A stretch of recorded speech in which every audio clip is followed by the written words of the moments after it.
My name is Mark Fredericks. Bill. Thanks, Laura. We're going to use the mics because we are recording this tonight. So if you do have questions, we just hope we can pass these mics around, and this one is available for anyone to use as well. Tonight we're having a public information meeting for a planning application that we've received. And I'm just going to pull up a couple of slides.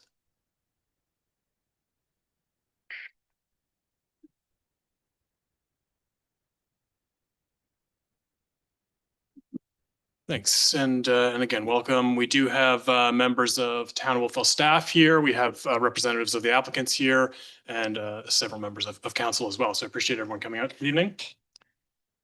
Brief overview of what we're going to cover tonight. We're going to talk a little bit about the application itself. There is a request to build a 12-unit building on Hillside Avenue. We're going to talk a bit about the site and the evaluation criteria that we use for a development agreement. Talk a bit about more future engagement steps and how you can remain engaged in this process and how the approval process will unfold from here.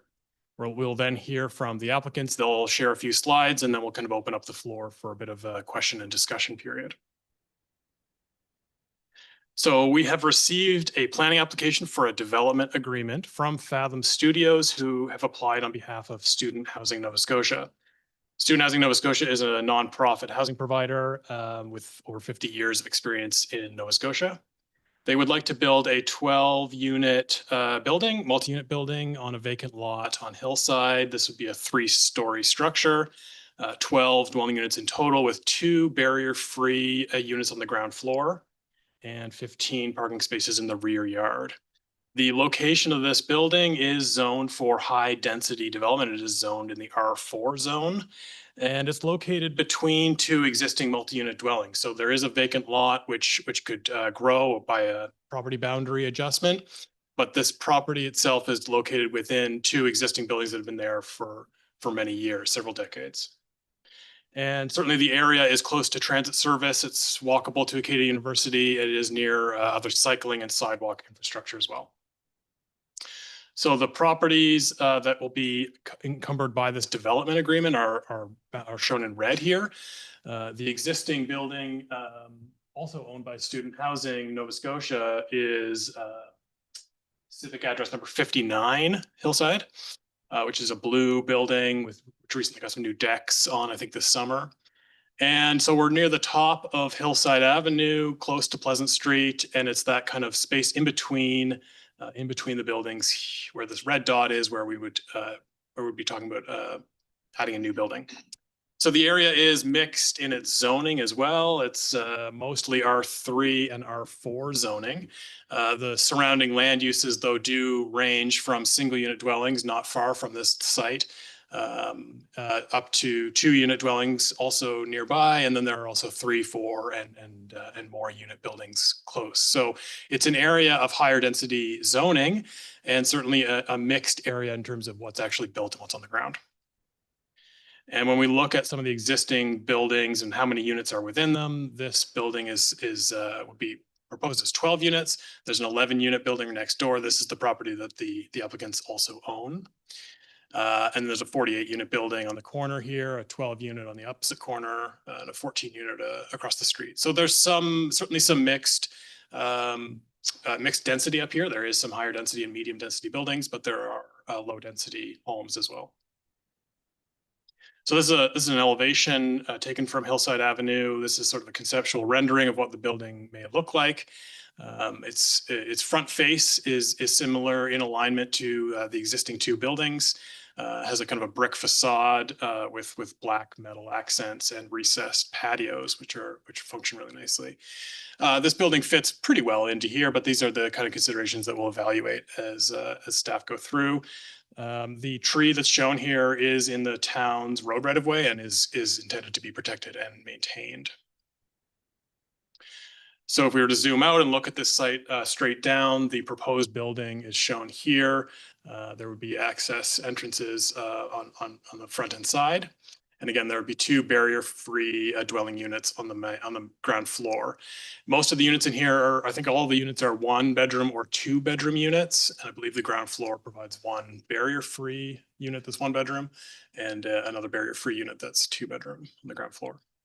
And the parking is in the rear yard. And what's unique about this is that because the owners share the adjacent property, there would be a shared access situation here. So the access to this rear yard parking would actually come around the adjacent building. So the process, so this type of application can be considered by development agreement, which is a process that includes council's approval.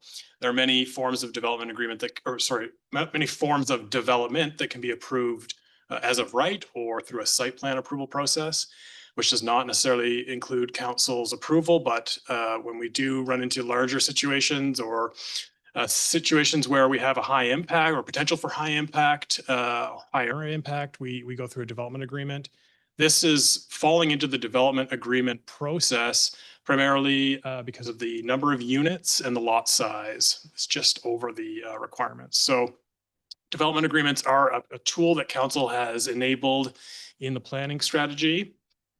They are intended to reflect proposals that are beyond the limits of the land use bylaw requirements. So we have a land use bylaw that enables development to occur. Sometimes proposals are a bit beyond the scope of those land use zones. And so those proposals can be considered through a development agreement. The process for a development agreement is fairly involved, and today's meeting is a first step in that. So I just want to clarify that today no decisions have been made and no final analysis has occurred. The point of this meeting is to share some information about the project and gather feedback from folks in the neighborhood. Following today's meeting, we'll do some analysis and evaluate the proposal against the development agreement criteria. And that kind of evaluation goes into a staff report, which we bring back to the Planning Advisory Committee. I recognize we have a member of a Planning Advisory Committee in the room as well. That report that goes to the Planning Advisory Committee makes a recommendation that's coming from staff. So staff will make a recommendation to that committee. And that recommendation includes feedback from this meeting. So we do want to hear from you, and we do want to consider your input in this development agreement. Following the Planning Advisory Committee, which would be in a month or two from now, PAC would make a recommendation to Municipal Council. Council would then hold a public hearing and give their final decision, which is followed by a 14-day appeal period. So that's the process that will unfold over the next few months. And again, today is an early step in this process. So the proposal exceeds the number of dwelling units permitted in the R4 zone. So as I mentioned this earlier, so in the R4 zone, we can allow multi-unit dwellings through an as of right or site plan approval process. But because this property is small, relatively small, we are forced into a development agreement scenario here. So in our planning strategy, it does list that it shall be the policy of council to use development agreements in the high density residential zones for consideration of certain uses that require unique and site-specific considerations. So this particular property is unique and site-specific, both in its ownership model. It's a nonprofit housing provider. They have a unique shared vehicle access situation happening on this property. And it is a form of infill development, and infill projects often require more intentional design to fit within existing neighborhoods.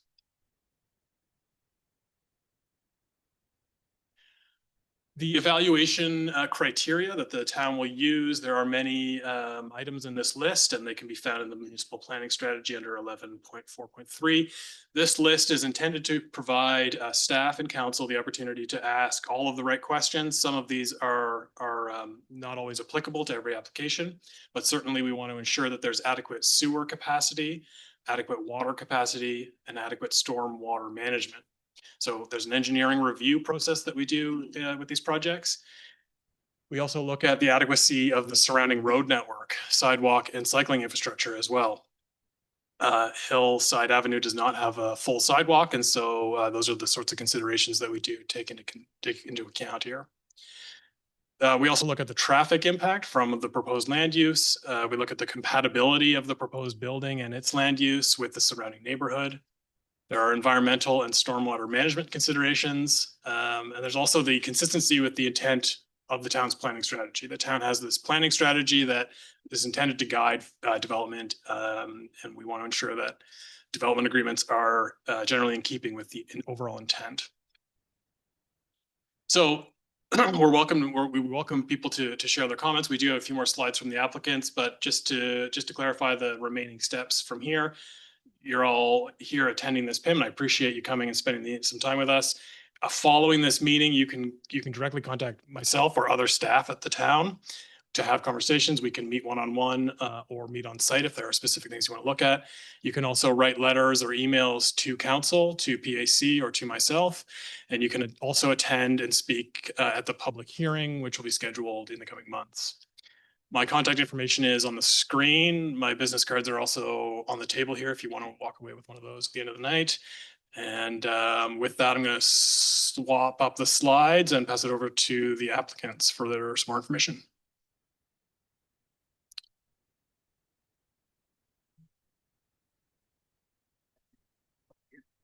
Yeah, come on over, guys. Just pulling this up.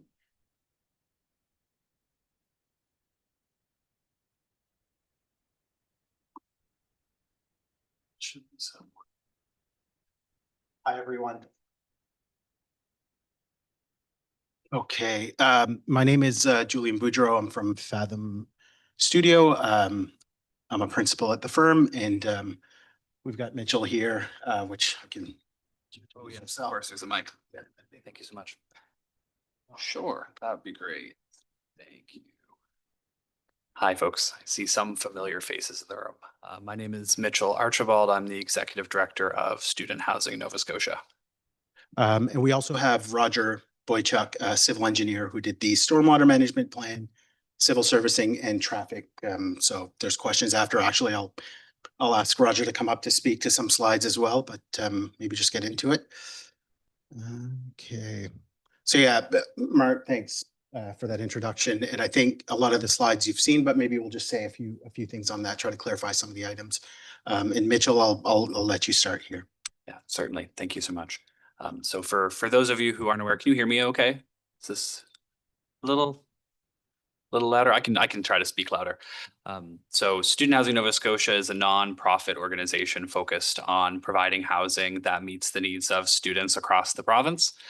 We've been really excited to expand across the Annapolis Valley over the last almost 24 months. So we purchased the property you'll see, I guess I can see it here, but the property that you'll see here in the summer of 2024. It marked our first expansion in nearly 60 years. So here, I'm not really reading my slide, but ultimately the organization is really focused on trying to really impact the housing pressures facing students.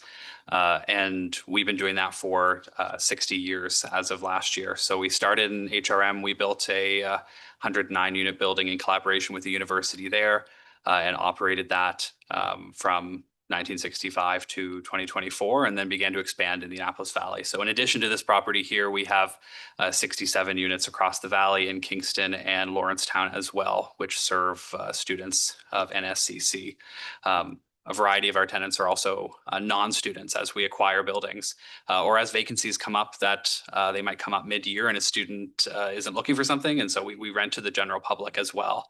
But as a nonprofit, our focus is trying to keep our housing as affordable as possible while also trying to maximize the experience that our tenants have and being flexible and supportive and providing them with a positive experience to live and grow, and especially those who are in school. Go next.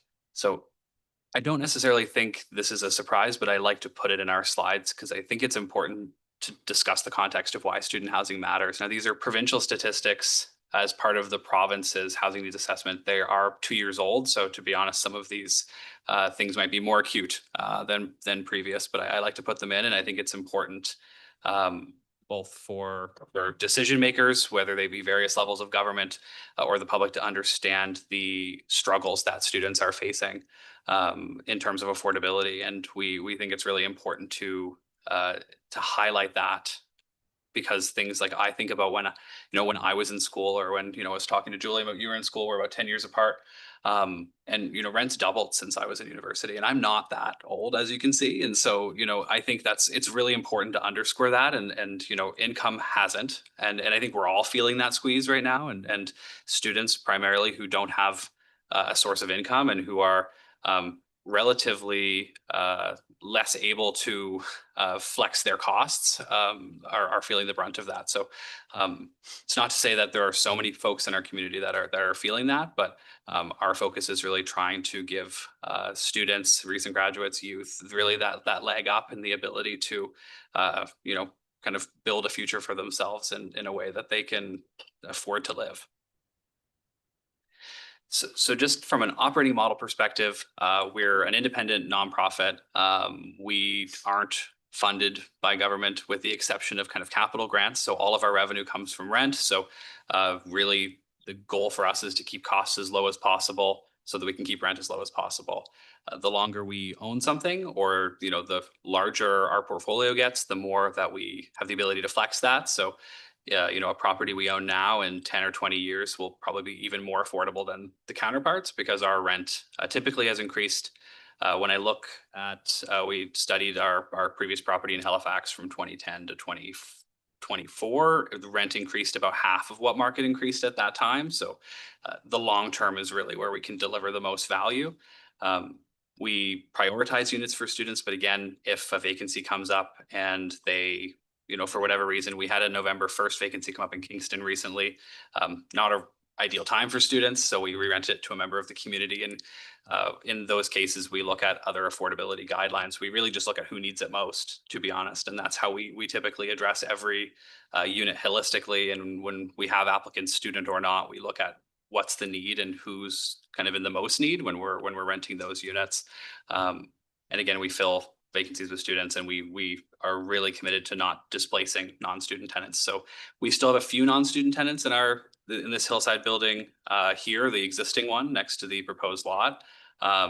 They're welcome to stay as long as they'd like, and when that vacancy comes up, we'll prioritize it for a student. But we try to take care and make sure community understands that when we come into a community, whether that's in building or buying, that we're really not trying to push anyone out. We don't feel that aligns with our values, but what we are trying to do is create more opportunities for affordability in the communities that students are in. And again, rental rates vary. You'll see rents in some properties be closer to market. Some will be as much as 60% of what you'd find in market. It really ranges from building to building. And again, it's kind of based on costs and trying to offer a variety of different options. Good.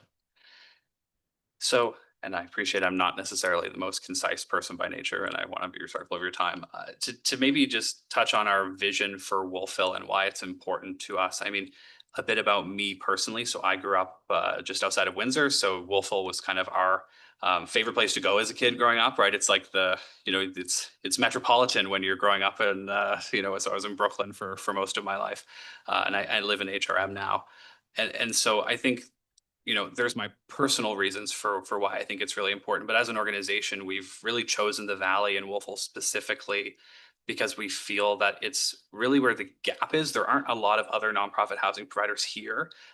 We, I think, incidentally have become one of the largest, which wasn't the intention, but it's just kind of snowballed in that way. And, outside of this project, we're all the different properties we have in the pipeline will bring us to 149 units by the end of the year if everything goes according to plan, and this 12 unit will add to that. So we're very quickly becoming kind of one of the larger nonprofit housing providers in the province and certainly in the region. And I think we feel very strongly about investing in Wolfville, and certainly we certainly feel the partnership both from the town, but also from the student union of the university, both of which who have kind of indicated their support for this and other projects. And so that's really why we've decided why here and not in, Antigonish or Sydney or Halifax. And we certainly look to those places as well. But I think where we found in Wolfville is there's a clear opportunity, there's a clear need, and there's willing partners on the part of, again, town or community or the university to work with us to support students.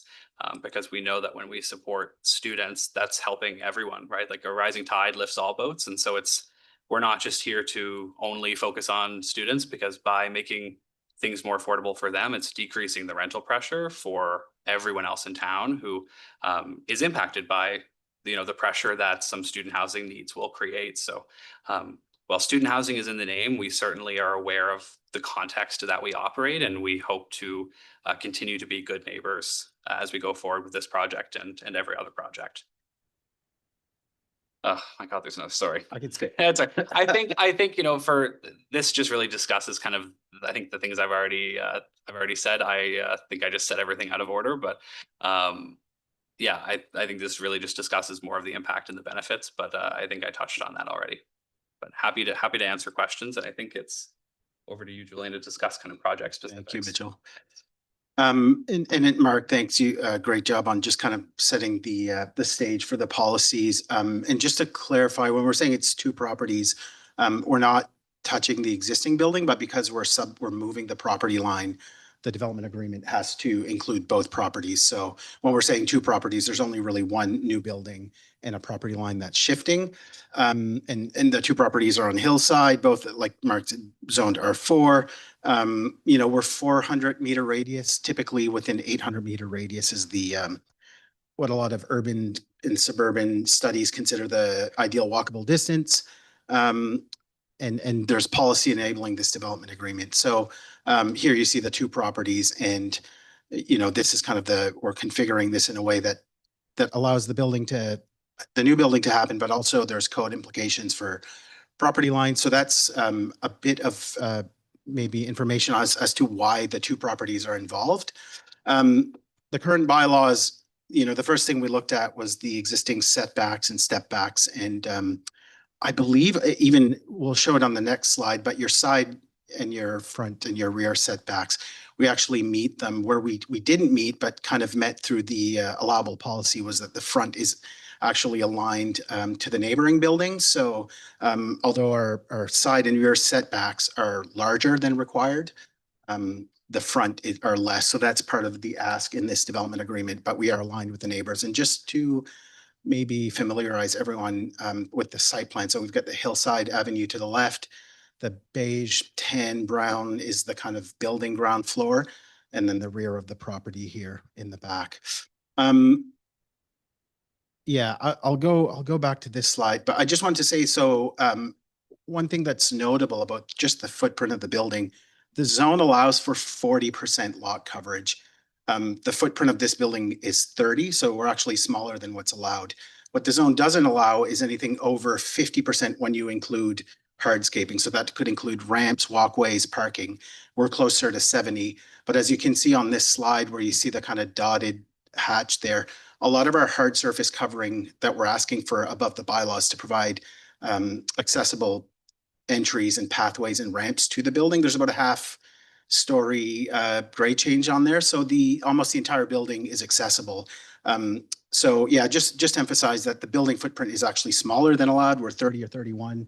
We're allowed 40, but we're asking for more hardscaping to allow more accessibility around the building and to meet current parking needs so that there's not as many cars parked on the street. And this kind of leads perfectly into the next slide. These decisions also allow us to manage water on the site a little bit better. And Roger Boychuk here, our civil engineer, can maybe speak to this a little bit, because I think there's some current water issues on the site, but we were able to handle them through the design. I do that. Thank you for the intros, and I'll be really brief because I'll start with the stuff that most people don't really care about, the sanitary and the water, only because it's buried in underground. And you'll see the similar site plan here on the bottom side of the building. We've got 2 exits from the building. We've got good infrastructure on Hillside between water main and sanitary main there. We're contributing very small in the 2 to 3% range into those, and our water consumption is small. So we're anticipating those connections will be pretty standard and easy. As Julian mentioned, you know, the stormwater is a bit of a different piece. You'll see the arrows generally go from bottom to top in kind of a right to left direction. Because of that, we'll keep a same sort of stormwater regime on the property. The difference will be is that we're capturing most of the the parking lot, and we'll be capturing the building.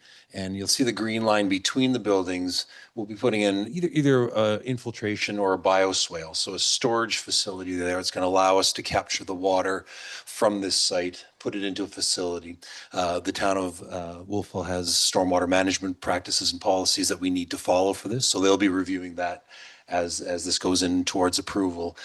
We do recognize that there are some challenges on the site, partly from water coming behind the site. It's a larger lot.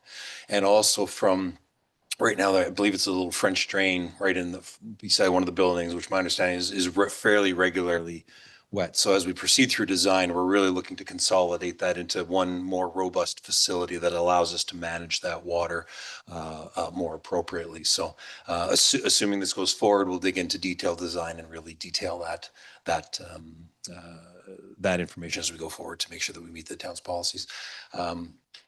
Again, that's sort of the servicing side. The other side that we look at is the transportation impact. And if anybody's driven down Hillside, it's sort of two things. One, the volumes are quite low, but there's a lot of parking. There's some fairly, we certainly have a few people are kind of parked all over the place, and it's in and out. So we did do traffic counts out there, and you'll see, 89, 36, 185 vehicles. So from an operational perspective, we're expecting very little impact from this development. And in general, when we model these types of intersections, they operate at very good levels of service. The second piece to that is always the safety side.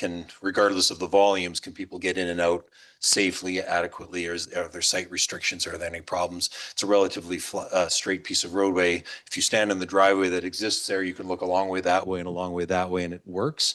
There's we highlighted a couple of vegetation pieces right beside the driveway that could impact site distance. So as we get into construction and design, we'll just want to look at those little things. But for the most part, there's no real major site issues. The biggest one, when we talk a little bit about, is just managing it as people come in and out of there on either bicycles or walking or cars. We just want to make sure that those areas are clear. So adherence to existing regulations with no parking on one side of the road and things like that will help this operate in a more in both operationally good and from a safety perspective good. So there's a report, 4-page letter that's gone and just detailing our findings on the traffic side. And then there's all kinds of notes on a stormwater managed plan and servicing plan. So those will be available, and feel free to ask any questions too on those. Thank you. Yeah, just again on the site plan here, we're highlighting some of the trees that we're trying to keep. Obviously, the one on Hillsides was a critical tree to keep, and we moved a lot of our ramps and pathways to make that happen. And just tying into Roger's point about cars parking on the street, I think that it's part of the ask for having more hard surface covering to be able to park the cars behind the building and provide enough parking and get them off of the street. But I think access was a big issue for us. Just some statistics on the building. Like we mentioned, we had a lot of discussions about how big we want to make this building and how small we can make it. So you don't want units that are too small. You don't want units that are too big. The bigger you make the building, the more it costs to build. The market target rents, all that kind of came into play. So I think what we're presenting today is a balance between a lot of these considerations, the cost of the building, and then the target rents and the market that'll be renting these. We are providing a barrier-free 1-bedroom and a barrier-free 2-bedroom, and also have made all the other units adaptable. So that's a criteria in the new code, the 2020 Nova Scotia Building Code. So all the units will have the ability to be converted in the future to more accessible units. And I don't want to go too deep on the plans, but you can see some barrier-free on the ground, and then just typical unit sizes on the upper floors. And I believe they're 650 for the 1-bedrooms and 800 for the 2-beds. So I think that sounds right. Yeah, they're not large units. They're not very small units. They're kind of, we did a lot of market studies to get to these numbers. And just to speak a little bit about the front facing Hillside, we wanted to kind of break up the facade so it didn't look like one monolithic building there. So you see masonry and then another material with balconies, and then masonry and balconies. There's also a lot of masonry used in Wolfville. So it was just kind of a nod to some of these buildings, but a very simple building, small balconies, good natural light for the tenants. We're not trying to do dark units here, but we're working within the kind of financial constraints and constructability of the building. We did, part of the reason we're showing this slide is we're sloping the side of the building. We do have a flat roof, and a lot of that has to do with being able to use modern, highly energy efficient mechanical equipment for ventilation for the units. But we are sloping the roof just as a kind of gesture to not just have a flat roof, but it does allow us to put mechanical equipment on the roof, modern kind of meeting some efficiency targets, and just the other sides of there. And just to kind of finish on this rendering, yeah, to the left is the house that we're not touching, that is part of this DA. Here, the rendering shows the new proposed development, and on the right is the existing building. And the existing, yeah, it's 4 stories, we're 3 here, but I think with our roof, we're kind of just under that height, so. You know, we did everything we could to keep it as simple, to try to maximize the kind of what we could give for the units and not just have dark, small units here. We wanted it to be market friendly, accessible. These are important for all our projects, and I think we've achieved that here. And yeah, that's kind of the building. So happy to answer questions. Thanks so much, Julian and Mitchell and Roger, for your input. That's great. That's a good overview. I think, you know, that's sort of where we're coming from. The town has a list of criteria that we'll be using in our evaluation. The applicants have kind of given a bit of a background on where they're coming from, what their goals in Wolfville are. And I mean, at this time, I think what we would do is open it up to the floor. I think what we might want to just run one of these mics back to the stand here. Because we are recording the session, we do just need people to speak into the mics as best they can. Thank you, Lindsay. So yeah, if you have questions or comments, we would welcome those. And this can be fairly informal. I think you know, what we really want to do is engage with people in the neighborhood. So happy to let this be kind of a bit loose, but we do want to try to use the microphones. So please welcome.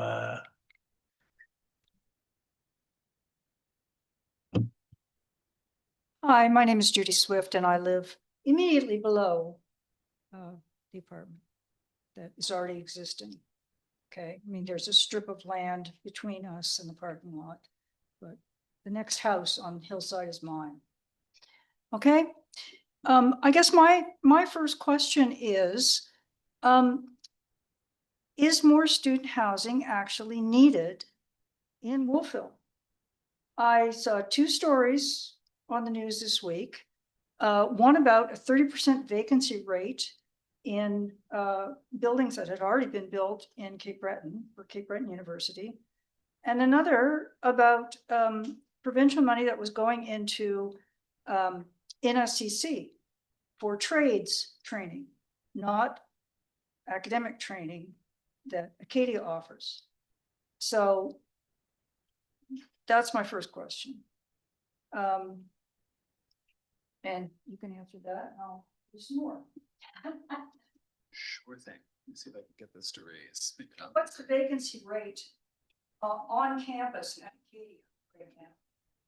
That's a great question, Judy, and it is good to meet you. And perhaps we can exchange contact information after. Just so I think we like to know our neighbors. Yeah, of course. Just because especially if you live in the neighborhood, I think it's important for us to know, because for us, building those relationships is important, and we know some of our neighbors on the other side. And I think you might be able to identify potential issues before we might, and our staff might be able to do that. So would love to connect.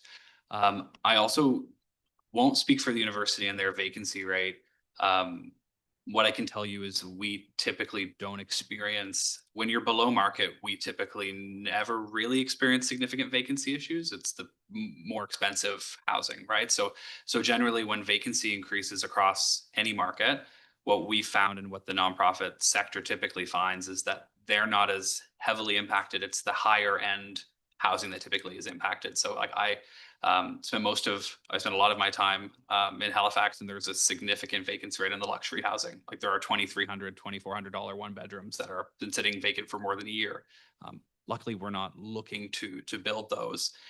What I would say generally about, you know, connecting campus vacancy rate and off-campus vacancy rate is that what we hear from students all the time across the province and the country, frankly, is that campus housing is really important. And I won't you know, suggest that one is better than the other. It's an important type of housing that certain students certainly want and need, but the vacancy rate on campus doesn't necessarily translate off, because on-campus housing is a very specific experience where, you know, the meal plan is required. It's single room occupancy. So if you have, let's say, a family, you know, on-campus housing probably isn't something that would suit you as a student. We started in the 60s, we started as like student family housing. We've expanded from there. But I think the other thing that's important, and I think Julian spoke to like the size of the units, like we don't want to make kind of dorm rooms, right? Like that's not something we want to. So I think the goal for us, both from kind of an internal risk perspective of potential vacancy, but also just flexibility, is we want to build anything we build or buy. We want to be able to flex that if, you know, the suddenly student population cuts in half tomorrow, that we're able to rent that outside of that. So for us, if like, and again, it happens, especially in like Kingston, Lawrencetown, where the population is less dense, we rent to non-students all the time. I joked to Julian even before this, like, I think the name, perhaps we need a different name that doesn't like, because of course we're focused on students, and that's mostly because they're a very specific kind of vulnerable population, and a lot of them struggle with housing. But again, we're not just here for students, and we certainly can't afford to leave anything vacant. So if students apply or don't apply for a unit and someone else in the community wants to live there, I think we're completely fine with that.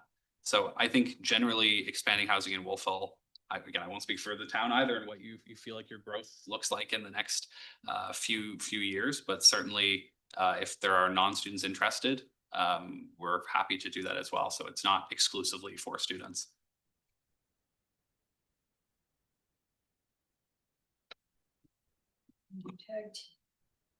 Yeah. I'm Judy's next door neighbor, so I'm 2 houses down from the property. I guess my concerns are around parking and cars. From the diagram, it looks as if you're planning to cut down 2 large trees. Is that true? So there's there's a few in the middle that are going, but the 2 in the back are remaining and the large one in the front's remaining. So 3's remaining. And Okay, so the trees that are currently adjacent to where you want to put parking in, they are magnificent. They are huge. And seeing them get cut down is just, you know, I'll chain myself to the tree. Yeah, I'm not up for that at all. And I think I can't remember how many, there's 2 for sure, and there's a couple of others possibly, but our experience with students in the neighborhood has had a lot to do with cars. Several of the houses on the street have been converted from family homes into student housing, and driveways that were intended for 1, possibly 2 vehicles are now crammed with 4 or 5 vehicles. And when that house has a party, then it's just explodes out into the street. And currently we only have parking on one side of the street, and that's just barely enough as things stand now. With the existing building, the chicken coop, in the past, it has been solely student housing, and it was a bit problematic. A lot of parties and noise. And then at some point it became more mixed, that there were other people living in the building, and that made a huge difference. It was much quieter. So I'm concerned that you're not providing enough parking for the building you want to put in. I'm concerned that you may be cutting down those trees, which I vigorously object to. And I think that you're making light of the actual car situation on this street. So I don't know if you know for sure about those trees. Flip to that other, sorry, go ahead, Julian. I just want to see that other diagram again. So we can confirm. Yeah, just while we're looking at that, I just want to clarify that from the town's perspective, private trees are not within our ability to control or regulate. So private, if you own your property, you get to manage the trees, and most people in Wolfville have taken that role very seriously, and Wolfville has an incredibly high tree canopy cover, which is, I should say, a stated goal. Only on that basis. Yeah. Yeah, I appreciate that. And I just want to clarify that while a couple of trees may be removed, there will be new vegetation planted as part of the landscape requirements for this project. So sometimes there's a loss, but there's always a requirement to return some of those trees back through the landscaping requirements. These are big trees, not gonna be big trees. We can, well, so it does look like the two trees in the back are the existing trees. We'll clarify with the landscape architects for certain. Yeah, sounds Certainly good. provide, yeah, it seems here that the two trees in the rear are being preserved, but we will confer with the landscape architect and get an answer to Mark here to answer your question. Yeah, my other problem with this development, and this is not anything to do with you guys. You sound like you've made you put a lot of thought into this, you've planned it out well, et cetera, et cetera. You're thinking about the water and the sewer and the parking, et cetera. But for the council, I'm thinking about the context of what has happened to Hillside Avenue in the last 2 or 3 years. Okay? And in the last 2 or 3 years, we've had the big redo of Highland Avenue, which affected Highland Avenue residents more than it did us, but we got all the truck traffic that was coming up our street, which ruined our street. Then there was Fairfield, which got beautified for some reason. I have never figured out why it needed to be widened and have, exciting parking areas and little whatevers, but you got money for it. So apparently that was done. Okay. At the same time, we had 3 quadplexes, I call them, 4-unit apartment buildings, 2 at the lower end of Hillside and 1 a little further up. We had 2 enormous buildings across the field off Fowler, which at the same time is blocked anybody's access, traditional right of way across the field was gone. We lost wildlife because of the construction noise. We also had that impact on the street, and the noise, et cetera, et cetera. We had a dispute between the old landlord of the new student building and the guy who owns the property around, which went on for months and impacted us with noise and unsightly premises and dangerous, right of way for people trying to access the building, because he basically took away their parking in the middle of January with no notice. The people who were managing the apartment at that point came down to our house because they thought that we owned that piece of property. And we had to say, no, not us. It's the other guy. Go talk to him. Then they fought about that for months. And later, when they did finally try to make a temporary parking area for their tenants, they dumped a big load of gravel at one end of at the street end, which then ended up a lot of it on our lawn later in the winter. So we had that effect too. Now, I've been asking for a couple of years, many, many years, to have the sidewalk extended it ends right across from my house. It does not go up to the top of the street. We used to have single families on that street. We used to have lots of kids going down to school because it's a direct route to school. I've been asking for that sidewalk to be extended. Never gets extended. Somebody else's street gets widened or repaved or something. Okay. So am I ever gonna see that sidewalk get extended? I mean, you say that you're expecting these students to walk. But right now, even the people who live on the street walk in the street all seasons of the year from that section because there is no sidewalk.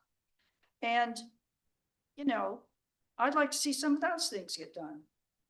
I'd like to see affordable housing for seniors and low-income people. Because as far as I can see, the student population,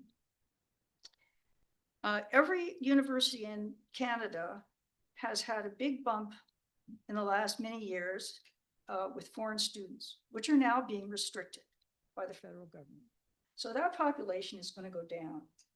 People are not having as many kids. That population is going down. So where the hell are all these students coming from? Okay. And in the meantime, again, for the council, when I bought my house 40 years ago, almost 40 years ago, I was quite delighted to be able to buy any house in Wolfville that I could afford. And I was very happy to buy a house, even though it was old and small, that was within walking distance of the school because I had young kids. And I'm sure that there are young people now who would be happy to buy a house that was within walking distance of the school, even though it's old, you know, and worn out, like I am. But the neighborhood has changed from single-family homes to become a student ghetto. A student ghetto, and I use that word because when you look around, it's as though the town is trying to stuff all the students, all the student housing into that one area. When Anne wrote her notes to herself before we started this, she made a comment about feeling as though we on Hillside were fourth-class citizens. Fourth-class citizens, because if our houses were in any other part of town, they would be, you know, we would be treated differently, but we're not. Because we've got students all around us. And we already are having to put up with, I mean, for years, we put up with the noise, the parties, the parking, the, you know, you name it. We put up with it. That's fine. But at some point, there has to be a limit. There has to be, you know, enough. Thanks, Judy. That's great background, and I appreciate your experience in that neighborhood for 40-ish years. It's great insight, and I think we appreciate that there's been some conflict with the previous owners of some of these buildings. We understand that the sidewalk issue has been ongoing, and we hope to remedy that in the future. We have been mapping all the streets that don't have sidewalks and trying to prioritize those in the future. And projects like this will or may encourage that kind of investment by council. We'd welcome additional comments. I appreciate those though, and happy to discuss more afterwards if you like. I just want to say something about the R4 zoning. That means basically apartment buildings, which is fine. But there are no amenities, and it's at the top of the hill. There are no parks. That green space that is going to have a building put into it was our only green space, albeit on private property, but there's no public green space available. There's no convenient, there used to be a convenience store, that's gone. There's nothing in the area. And if you're going to continue to develop the R4 area with apartment buildings, there's got to be a change. There's got to be more available to people living in apartment buildings. Those buildings, existing buildings, the Hillside Apartments and the other two smaller ones are mostly low-income people. There's a lot of disabled people in there, a lot of seniors. And, to get to go shopping even, you can get a direct bus downtown, but to come back with your groceries, you've got to go all the way out to Tideways before you can get back to your home. So I'm very concerned about how R4 zoning is being treated in this town. I don't have a serious objection to your project, other than the fact that everything else is being disregarded. Yeah, thanks for that. I think, we know that growth comes with growing pains, and sometimes, situations like this where we have an existing neighborhood, it can be disruptive to have the construction noise and certainly the impact of more traffic and more people living in there. I think, sometimes it's a chicken and the egg situation certainly when it comes to sidewalks. I think the street is deserving of a sidewalk all the way to Pleasant Street already, and it has been for a long time. But sometimes a new building can spark that momentum and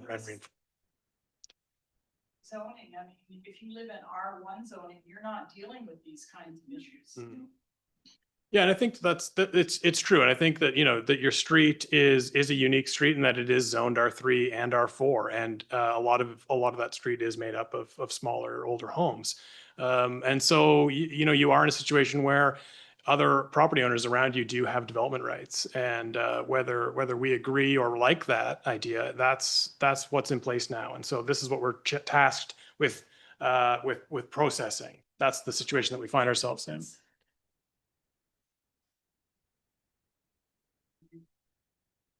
Thanks. And I just appreciate, just as a reminder, that we want to try to keep people up with the mic when we do that. But I would welcome anyone else in the audience who hasn't had an opportunity to speak yet. I just want to make sure that everybody has a chance to ask any questions.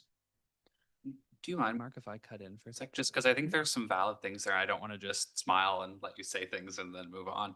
I think one of the reasons, because if I'm being entirely transparent, like when we said we wanted to go forward with a development agreement and not make something smaller, I think you folks did say, are you sure you really want to do that? And make the process more complicated and expensive. And I think part of that is, I think I agree with a lot of the things both of you said, and not to say that they're not related to our development, but I think, I don't personally live on the street, but we spend a lot of time there, and it was our first property in Wolfville. And if you, you do live nearby, so I think you understand the, and perhaps it has been disruptive, but like the level of investment that we put in this property alone, and trying to rectify some of the concerns that I think were there with the previous owner, and which include expanding the parking and various other things we've done to try to make it a more aesthetically pleasing property. It's still on its way.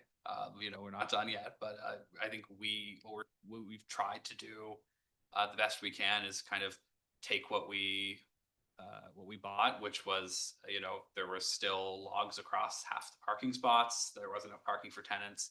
Not to, I don't want to make it sound like we did this to get credit for it, but I mean, these are things that we choose to spend additional money on, not because we don't charge for parking. So creating more parking is just something we do at no additional benefit to us, other than tenant experience and other than how it looks on the street. And so we knew what we were getting into when we bought the property, and we've certainly tried to do our best to make good with our neighbor, and certainly to have relationships with other neighbors. But we've tried our best to kind of maximize parking on the additional site, and back to kind of why we chose and why I, perhaps against advice, have decided to do something a little bit more, is there is a way to still build something on the property without development agreement needed, but it's much less parking, which was a big part for us because we know what it looks like on the street. Also, I'd love if the street was repaved and the sidewalk was there. We drive on it ourselves, right? So I think we agree with that. And, I think the additional, property taxes and town revenue from, additional development like this might be able to support things like that. In theory, won't speak for council. I understand it's not that simple, but, I think in the context of this, a lot of attention has been paid, and I'll follow up directly if we exchange contact info on those trees, because one of the kind of the guidance I've given you folks in the landscape architects who did that was, that's something that we care about. We love those trees. Our tenants love those trees. We have it's not all students in that building now. We have some with 2 children. We have staff on site in that building with children. And so certainly they care about those as well. And so will commit to, if we exchange emails or phone numbers after this, to following up, because that's something that just on an individual human basis, we appreciate about the community and want to keep. But all of your comments, very like valid comments about the history there. I don't think we've had any concerns with, I'm sure a party's happened in the last 18 months, but nothing that's ever gotten to us, right? So I think that's something we've really tried to ensure that's not the case. And certainly, if there's ever a bylaw thing, you folks all have my direct cell number. You'll call me if there's if there is an issue. But I think it's important for us to be good neighbors in that way. So that's what we've tried to do. I don't know if you've noticed a difference in the last 18 months. If you haven't, we can certainly have a conversation, but I think what we don't want to do is create communities in the places that we are, where like the word student ghetto is used, right? Because we understand, like, we're not blind to what the concerns are of folks in town.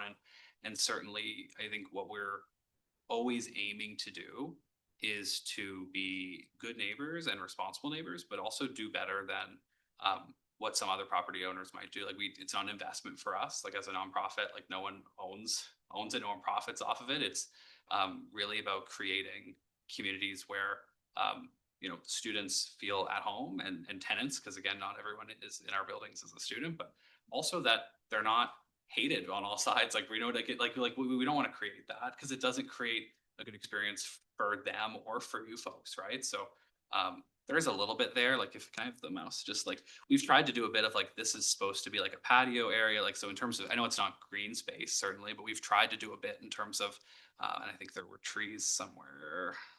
Yeah, like that's kind of the vision, because we could just put a few more parking spaces in there. But we kind of thought, let's try to make something a bit aesthetically valuable, and that's why we chose brick too, to try to match the exterior.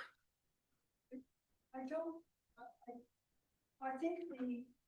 think the situation with the apartment next to me has improved, okay? That's good Especially to- since you got the parking lot built. I guess my point is that it's just one thing after another, after another, after another, after another, and as soon as that building is finished, are you going to then approve a development agreement for the vacant lot across the street from me and infill that? I'm sure I shouldn't even mention it, because now somebody will be thinking, oh, goody, goody, we can put something over there, but really, right now, I don't think I'm going to be in my house that much longer. As I said, my husband and I are in our 70s. At some point, we are not going to be able to take care of the house or the yard, which I have spent 30 years building a garden. Okay, we're not going to be able to look after it. We will have to move.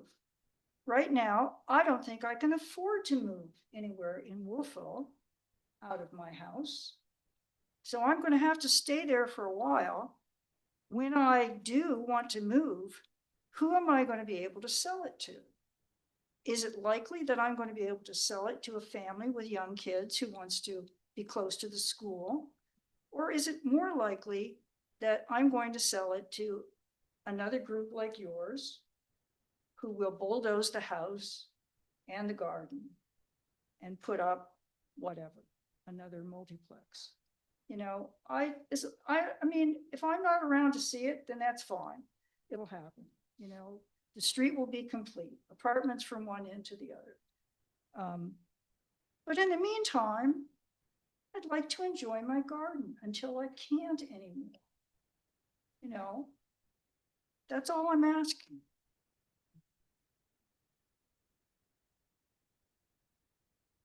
Yeah, thanks, Judy. That's, is there anyone else in the audience that wants to speak? I could just, yeah, sorry, go ahead, David. Thanks, Judy. I appreciate that. And I know that change is hard, but we do need to process applications as they come in, and that's the nature of a municipal development opportunity. People do have the rights to build on their properties under the zoning. Mr. Daniels, go ahead. And I live at Toy Lane, which which my neighbors it backs onto Hillside. But I have a number of more abstract questions. Issues of discrimination due to age, is that an issue with student housing, or do you know anything, any insight, or I think someone could make a claim that it's, you know, the students are younger and you can't discriminate because of age. Has that ever arisen in your? Well, Yeah. I think the benefit here is that the university doesn't discriminate based on age when it's accepting people to programs. So I wouldn't know. We don't ask students their age, and certainly again, not all of our tenants are students. Like we don't. It's not a student only building. It's a, you know, we prioritize it for students or youth or recent graduates. And so I won't purport to know exactly the median age of students, but certainly if you or I wanted to attend the university right now, I'm sure we could apply and be accepted. So I think when it comes to that, so no, I don't think it's ever been raised as a I just was concern. curious. But yeah, Just was curious. So how do you select the tenants? So let's say a number of questions. One is how to select, how do you select tenants? I don't know whether I should go through my questions or you want to do one by what's your one? preference? Do you want to go one by one and Yeah, question, I'll do answer, one by question, answer? one. Sure. Yeah, so the issue is, assuming when the building is finished, you'll have 12 units ready for occupancy. Mhm. And another question I have, I'll just throw it in, is how do you make it affordable? Since I assume the building, the cost of building is probably the same non-for-profit or for-profit. So that's another question. But the selection of students or tenants Mhm. is a question I have. Yeah. I'll try to keep my answers concise because so tenant selection is something I feel we could talk about this for hours. I will say our process now is quite holistic in that the goal for us is to try to provide housing for people who need it the most, which is a really broad term, and we could all probably have a different interpretation of who needs it the most. The financial part is difficult. Also keeping in mind that when you're trying to rent an apartment, you don't want to fill out a 2-page form and tell it. So, but generally what we try to do is, you know, our team will assess current housing situation, need. We give kind of all tenants an opportunity to explain their situation. Some choose not to, right? Some don't want to say anything other than I just would like to live here, and that's fine. But generally we try to, when someone says, well, I'm living on my friend's couch because I can't find an apartment. We, again, when there's a vacancy and a student doesn't live there. So our vacancy came up in Lawrencetown, and I think for privacy reasons, I can't say everything I want to say, but I will say, like, we had a community member who wasn't a student, but who had a disability and was having a difficult time finding housing, and they applied, and we said, well, I would say we don't have like a rubric, but I would say it's a values driven process where we. Being a student is one of the criteria that you get a positive, that would be one Exactly, factor in your yeah. favor? Exactly. Okay. That's it. And so in terms of how we keep it affordable, this is kind of the question I wake up and go to sleep thinking about every day. I don't think I'm at liberty to give you all the details on the way we're funded on this project, but there's certainly a component of public funding from other levels of government that's conditionally involved, that helps us do that. But from an operating model, building new properties like this helps us keep the entire portfolio as affordable as possible. So it's certainly more difficult it's really just the cost of building is really expensive, to be honest. And so there's a level of government funding involved in this specific project. And then it's all based on, to be honest, we don't make any money off of this. It breaks even. Right, I understand. Like, I it just understand you breaks don't make a even. profit. Yeah. But certain properties will make surplus that fund renovations or maintenance or other properties. So like we have some properties that, and if I'm being entirely candid, like I'm sure members of my team would say, don't disclose too much to public meeting, but like we haven't made any money on the Hillside property. We've put so much more into it. Like the property we have now, we've put so much more into that than we've made. We won't break even on that for years, right? And so it's because we don't, from a values lens, like just don't feel comfortable raising rent on those units more than they already are. And because we don't feel comfortable not doing the work we feel is necessary to present and provide housing that we feel like meets the standard we want to do. So certainly government funding is involved in some projects and would be in this build. And then part of it is also just scaling our capacity, and the more units we're able to to build and buy, the more efficient and kind of more affordable we can make it. Like if we had to build a 4 or an 8 unit, it would be very difficult to make it affordable. It's not affordable based upon a person's income, though. You're not basing or are you? Well, Yes. the challenge with students, and this is a conversation I have frequently, is they don't have any income for the most part. So affordable for them, like they're going into debt every month, right? Like the average student graduates University of Nova Scotia with $39,000 in debt. So affordable for them is zero, right? So that's the challenge, is like when we talk about affordable, we try to look at, well, what else could they rent for elsewhere in the community, and can the rate be lower than that? Right? So it's kind of below market really is where we focus on. But both good questions, and I appreciate them. Can you commit to having no term limits, no term leases? So the practice now is when a person rents an apartment, they have security of tenancy automatically right away. But landlords get away with sort of raising the rates by having term limits on. So it's only for a year and you have to renew the lease. You have to not renew the lease, but get a new lease. Mhm. Are you able to commit to not having term leases? So I think part of the important thing like really throughout all non-market housing providers, not just us, is that fixed term leases are a really important tool. So fixed term leases are a really important tool, especially when we're looking at the student population. So in order to serve students and make sure that, so if I was doing affordable income-based housing, and I rent to someone who's making $20,000 a year, if they start making $100,000 a year, they're in that unit forever. So really for students, we haven't been in a situation, certainly not in Wolfville, where we've not renewed a lease. That's not happened yet. But we do use fixed term leases solely to ensure that the affordable units are going to the people who need them. And if you're doing, security of tenancy, which is really important in the broader market, and I won't disagree with you. And I'm really lucky to have security of tenancy in the apartment that I rent myself, and I'm grateful for that.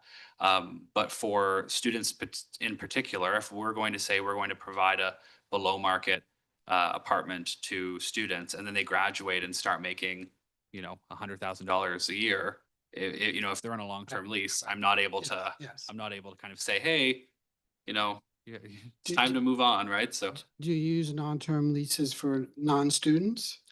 no, we use them for all tenants, but For all again, tenants. we haven't in the time I've been with the organization since 2018, we've never not renewed a lease in a case like that. And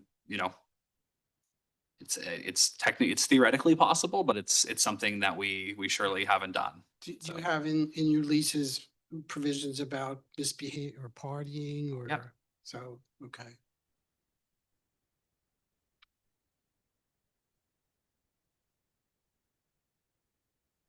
Is there an elevator in the building? There's not, so go ahead. No, and that's a reason why we put the barrier-free units on the ground floor, so they're accessible from the outside and the inside, barrier-free accessible, so. But when you make them all adaptable, how does that work? So the word adaptable is a word used in the Nova Scotia Building Code, not in the National Building Code. It's a Nova Scotia thing. It doesn't require that the units can in the future be fully barrier-free or accessible. But one of the stipulations is that all your doors have to be 3 foot wide. All your bathtubs and washrooms have to have blocking for future grab bars and stuff like that. So it's looking at, it's not saying that these units are barrier-free and everything else can have narrow doors and everything. It's saying there's all kinds of different mobility issues. Right. And that all these other units need to consider that above just being a unit. So as of 2020, as of April this year, the Nova Scotia Building Code implemented that all other units that are not barrier-free meet the adaptable criteria.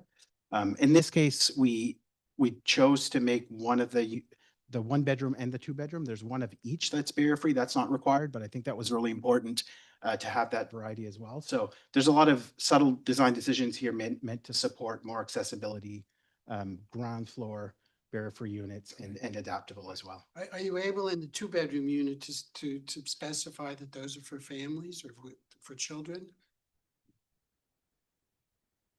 So rather than 2 students?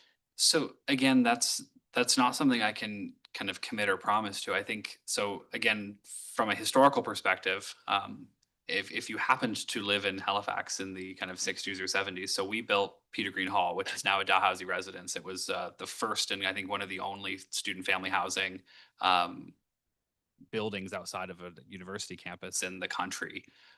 So certainly that's where we're rooted. And I think we have in some cases actually have student families, like a student with children, come to rent something from us, and we've lowered the rent because we rent based on kind of bedroom. We assume in most cases, 3-bedroom, you end up getting 3 students generally, right? What we've found, and that's what people come looking for. But we've had cases where we've actually said, okay, if you're going to be a single mom and 2 kids, this rate's probably too high, and we've kind of adjusted that at times. I can't commit to that for the same reason that you noted age discrimination. It kind of works on both ways. If we say things are only for families or not at all for families, like it goes in the same way that, No. so we can't say they're guaranteed, but I think certainly that's part of the values-based tenant selection, that if there's a tenant or a young person looking for housing, then we understand that their need is probably going to be higher, which is why we put the 2 bedrooms in, because honestly, we could make more money from 1 bedrooms if we did like a dozen 1 bedrooms. I think we were literally looked at 15 1 bedrooms and cut it down to 12 so we could add in some 2 bedrooms, which in all honesty is a significant decrease in revenue on the property, but we felt it was important to have that mix. Okay, thank you. You're welcome. Thank you for your questions. Thank you. Is there anyone else in the audience who has a question? Caroline? Or comments? Yeah, welcome. My name's Caroline Whitby, and I will say that I have been sitting on the non-market housing working group. And I just want to say that I think the fact that you are making your buildings, it's not your priority, but you're allowing existing tenants to be there, and you're creating communities which are mixed, diverse communities.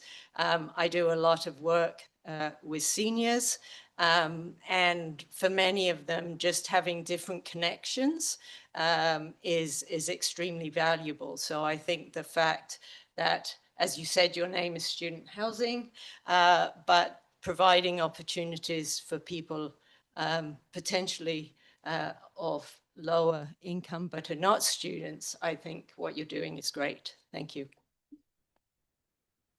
Thanks very much. Thanks, Carolyn. Appreciate that. Anyone else in the audience who wishes to speak? We can maybe open it up to PAC and council members, recognizing there will be opportunities for all of you to ask questions as this moves through the approval process, but we welcome any kind of points of clarification if councilors have any questions. You just made a comment, the Peter Green Hall. What were the other properties that you had in Halifax? So that was the only property we had in Halifax. It's 109 units. It was a 15-story high rise we built in the 60s. And where is that? It's on Wellington Street in Halifax. It's on Goresbrook Park. Yeah, it's a Dalhousie residence now. So we built that kind of in collaboration with them.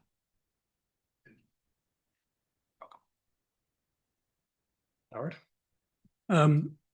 Comment on a question, probably more for the engineer than anybody else.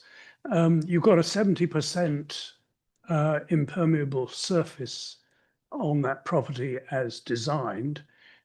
Any chance of the parking areas being permeable pavement?